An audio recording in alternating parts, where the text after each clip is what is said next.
Hey boys and girls, there's a free football camp headed your way, courtesy of my friend Kelli Masters. Dave Morris here in the Oklahoman's video studio alongside Kelli Masters. Great to see you again. Great to see you as well. Seems like we catch up every few months and you're always up to something new and cool.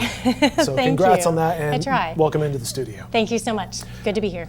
Business right off the top. The KMM, Kelli Masters Cares Youth Football Camp heading our way. Yes, so every off season I visit with my players about what their plans are, what they want to do to give back to the community, and a lot of times one of them will want to do a football camp in his hometown.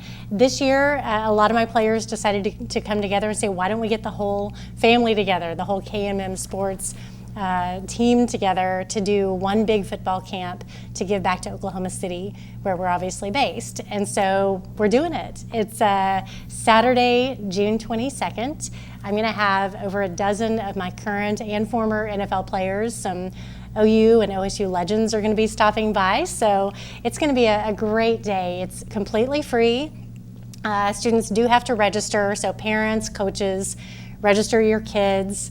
Register your teams. They are going to be coached by the NFL players. They get, a T-shirt and a great lunch and all sorts of goodies. It's going to be a lot of fun. There's swag involved, right? There's goodie bag. There's picture with the players. Yes, and good swag. It's going to be a really good time. We're doing it at Westmore High School. Saturday check-in will start around 8 o'clock, and then we'll kick things off at 9 and go till 1.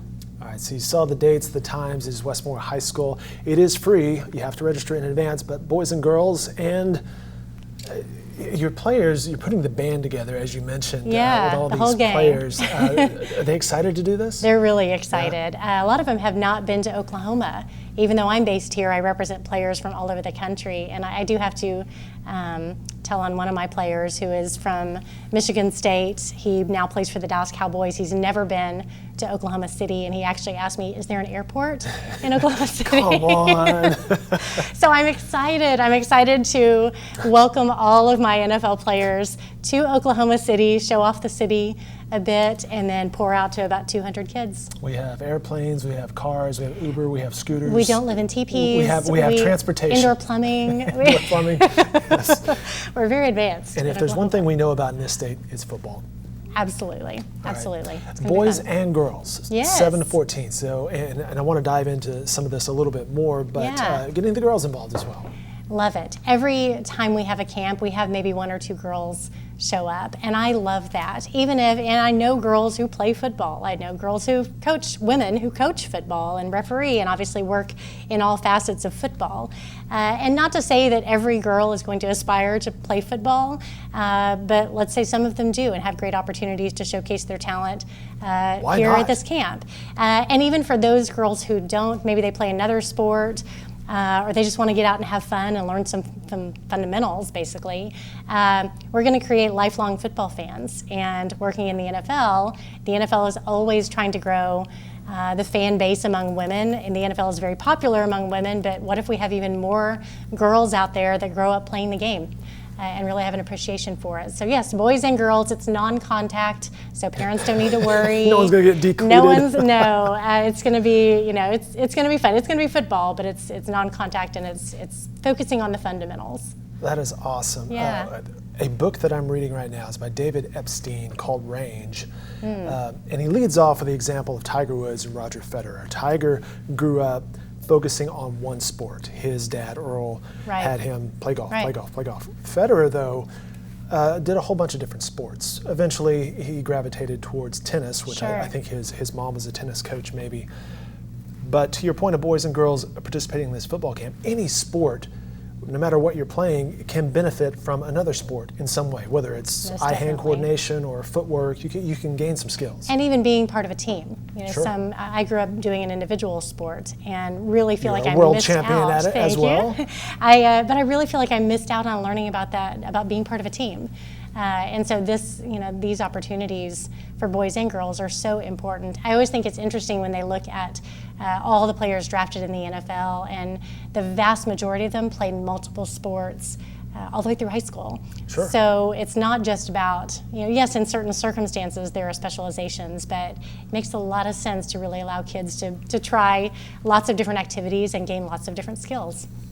I'm going to take us on a tangent here for just a Okay. second. Okay. But that reminds me of something. I was chatting with my friend Ron this weekend. We were talking about pitchers in Major League Baseball. And now they're like, well, hey, this guy can actually hit. But most of these pitchers in high school or college were probably the best athlete on the team. Usually. How does this happen, Kelly, that when they get to a certain level, they're so specialized that some of their Right. other skills are not as strong as they used to be, perhaps? Yeah, I mean, obviously, practice and repetition. You can't just go in with great talent. You have to. It is actually interesting. The reason why we're going back to teaching fundamentals at this camp is even for the specialized athletes that are so good at their position or what they do, always go back to a firm foundation of fundamentals. And that's true of every athlete. But obviously, if you focus, the more you focus on something, you've probably read Outliers. The more you focus on something and put in the work and spend the time on it, obviously that's going to be the part of your game that improves. The 10,000 hour 10,000 theory. hour rule. Yeah, I think Epstein in his book dives into that a little bit as well. Great. Interesting stuff. What have you been up to lately? Because I I've mean, you're putting on been this camp, so you're coming all back over the home, but place. you've been on the road. Yeah, so we wrapped up the draft in April. I have 7 new players in the NFL. Awesome. So very excited for that. Congrats to kind them and to you. Thank you. They're very excited about all of their opportunities. And so just keeping up with all of them. With the baseball draft, I've had a couple of clients go in the baseball draft. So we've been really busy, and then starting to recruit for next year has kept us busy. I was just in California, just actually got in late last night after about a week in California. Attended a great conference called the Daniel Summit that was very inspiring and encouraging. Actually got a chance to speak at that. There's and a pic right there. yeah, You are on stage. it was such a great conference. Erwin McManus from Mosaic Church spoke one of the nights. John Gordon, who's one of my favorite authors, wrote The Energy Bus, The Carpenter. He spoke as well. And it was just really, it's not very, not very often do we get to go to sports business conferences where we get poured into. It's usually about networking and talking about the latest hot topics instead of how to be a person of integrity and how to be a person of excellence and faith in the workplace. And that's so hard in any job, but certainly in sports. So that was a lot of fun. Got to be part of that for the 3rd year in a row. And one of my friends who also spoke at that conference is Lou Taylor, who is a sports and entertainment business manager. She happens to be J-Lo's business manager, so we were able to get some tickets out of that and had a great time at her concert. So you saw the J-Lo concert. Saw the J-Lo concert. Awesome. She's amazing. That lady is still doing it. And turning 50 this summer. 50. She inspires me. Hey, good for her. Yes, absolutely. Saw you on KTLA yesterday. That was great. That was an Going opportunity I Hollywood. couldn't say no to. I know. I had an opportunity to sit down with the anchors of the morning show at KTLA, and it was a little intimidating. I like coming here and talking to my fellow Oklahomans, Sure. but it was a little intimidating to be at KTLA. But I really had That's awesome. a great time. That is awesome stuff. We're chatting with Kelli Masters. She's a sports agent, an attorney, lawyer, does all sorts of things. Again, that football camp is coming up June 22nd at Westmore High School for boys and girls 7 to 14 in age. You did a TED Talk in Oklahoma City about a month ago. I did. If you haven't seen that, you can search Kelli Masters TED Talk on YouTube. Yes. About 15 minutes on stage. When they tell you when you're invited to do a TED Talk, they tell you have 15 minutes to give the talk of a lifetime. No pressure. No pressure. The whole world is going to see this. And how do you boil down a life into 15 minutes? We've also seen some TED Talks. They're pretty good. Yes. So you realize, Yes. I'm not just going to throw some stuff out there. You want to have a specific message.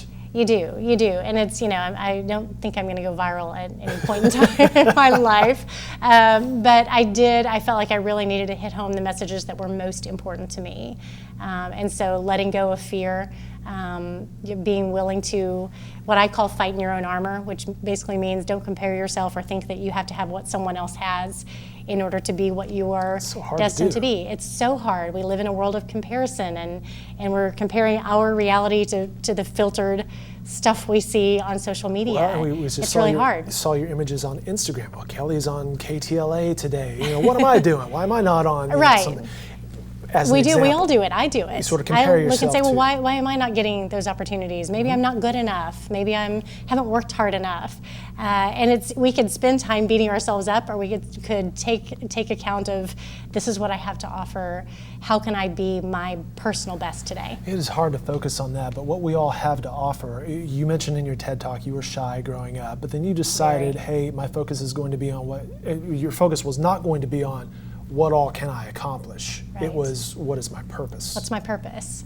And to me, purpose was attached to service. So if you're serving your purpose, you're serving your fellow human beings. And that actually took the pressure off of me. Because it gives you a little bit of fulfillment at the same time, right? It's fulfilling. And I had found I was a high achiever at a young age out of fear. I was just scared not to achieve. And I think I reached a point where I had checked off all of these goals on my list, but I still felt really empty and unaccomplished. And so accomplishing or achieving for the sake of having a title or having an award or being called the best, really at the end of the day is really empty. It really is about tapping into, why am I on this earth? What purpose can I serve with my life? And chase after that instead. It's a lot more fulfilling. Kelli Masters dropping the meaning of life over here. Why am I on this earth? That's my Tony Robbins speech for the day. We do have some breaking news. This just coming in. I believe Alex Morgan has scored yet another goal for the U.S. women's national team. It's 30-0. It's 30-0 at this point. Are you following along with the Women's World Cup? I am. I have a dear friend who is an NFL agent who also represents Julie Ertz on the U.S. team, and so I'm living vicariously through her right now. How exciting to see what our women are accomplishing, and it's just, very, very inspiring. And they're such gifted athletes. Not just, I love it that we're not just looking at them as, oh, well, they're good for women. They're good women athletes. They are dominant. At what on the point do we world get scene. past that as society, or does society ever get past that? That it's for a woman, for a girl. I think that's always going to be there, sadly, at some level. And it's okay for women and men to be different. We are different. We're created differently. That's okay. That doesn't mean one is better than the other. We're just different. And so differentiating is one thing, but casting doubt on a person's ability because of their gender is totally another. And hopefully we do get to a point where we're not just saying, oh, well, she's good for a girl. In your TED Talk, you mentioned how another sports agent came up and said basically, hey, get out of the sandbox. You don't belong here. Right. The women's soccer, they're looking at pay equality these days. I think one of the best international players is not even there out of protest. How do they take steps forward? How do we as society take steps forward towards equality, maybe whether it's soccer or sports agent world? I think they are. You see all of the players, and even I represent a women's hockey player, Gigi Marvin, and they're taking a stand for equality and for equal treatment and equal pay. And the argument that, well, revenues are higher in men's sports, that's actually not true for soccer for women. Their following is very significant for USA Women, the USA Women's national team. And I think we just have to keep pressing in. I said it in my interview yesterday with KTLA, we can either live offended by the injustice that we see, or we can work to make it better. And I'd rather work to make it better and just keep educating, keep pressing in for what's right. I'll get you out of here on a couple quick questions. Chatting with Kelli Masters here. Oakland Raiders on Hard Knocks. You gonna tune into this? I love it. Yeah? I love it. Drama. Yeah. John Gruden. Sorry. Yeah. John Gruden obviously is John Gruden. He's John Gruden, but he's got to be under some pressure, right? Because last year was not great. No, and he is such an intense personality. He's under the gun. Mike Mayock is a good friend. He's the new general manager. He went from being on television to being the GM. This was his first draft. They've made some major moves in free agency. I may actually have a player heading there soon. So we'll see if that happens. But it's going to be, I think, really, really engaging television. I love, not a huge reality show person, but I love Hard Knocks, probably because it exposes the world to what I see and what my players experience each year, and it's so engaging and You probably so see a lot of people on there. intriguing. I know that person. I know that person. All of them, yeah. Would you give any advice? Is that the sort of scenario that you would give your players advice? Hey, if you're in this situation, don't do X, Y, Z. Or if there are cameras around, whatever you do, don't do this. I just had a conversation with a player of mine that, again, may be signing with Oakland about this is a tremendous, it's a tremendous opportunity, but it's a double-edged sword. Yeah. You don't really control how you're portrayed except for by being just self-aware when cameras are on you. And Hard Knocks does a great job of not necessarily manufacturing drama. They just kind of let the cameras roll, and it's dramatic enough. So I think we'll see some really intriguing stories play out. I just don't want, I wouldn't want one of my players to be in the middle of a really unfortunate, intriguing story. So yeah, that's kind of a concern of mine. They would go viral in that case. No. So what's next with you? Still teaching law school? You have done that? Teaching law school. I'm actually teaching an online class this summer. How do you teach an online class? We do it through just through web conferencing. Yeah, okay. And I have students from all over the country. Some are law students. Some are professionals who are burned out in their current careers and just looking at sports business as a potential career change. And I am loving it. Is this through OCU, UCO? No, it's through KelliMasters.com. Oh, cool. I do teach at OCU Law School. I teach at Oklahoma Christian, and I love that and love the interaction with my students. But the online class has been a lot of fun, and I'm ready to do it again. I'm ready to start another class. So if, obviously if anyone's watching and wants to take an online sports law class and sports business class to see if it's for them, they can do that. I have tremendous speakers on with me. Jeff Lunow, the Astros general manager, was just on with us a couple weeks ago, and Andrew Brandt is on today. So it's exciting. Cool. Yeah. KelliMasters.com is her website, which there you see it. There it is. A good-looking website as well. Thank you. Redesigned, maybe? Thank you. New. We still have Brand new. KMM Okay. Sports, which KMMsports.com I do need as to well. mention Okay. if kids want to register for the camp. Or mom and dad want to register kids for the camp. Right. They go to KMMsports.com, click on the KMM Cares tab, and you can log in and register from there. Very good. Again, that camp coming up Saturday, June 22nd at Westmore High School. Final question for you, NBA Finals, who you got? Oh my gosh. Warriors going to force a Game 7, or is it all over Thursday night? We will see. I think it's going to go to the Raptors. Yeah. do. To me, Golden State just looks like they're out of gas. They are. And that's, when you get into the postseason, it's the survival of the fittest. Whoever can limp across the finish line is going to win. No doubt. Always good to catch up with this lady right here. Kelli Masters, you. ladies and gentlemen. Thank you for your time. Thank you so much.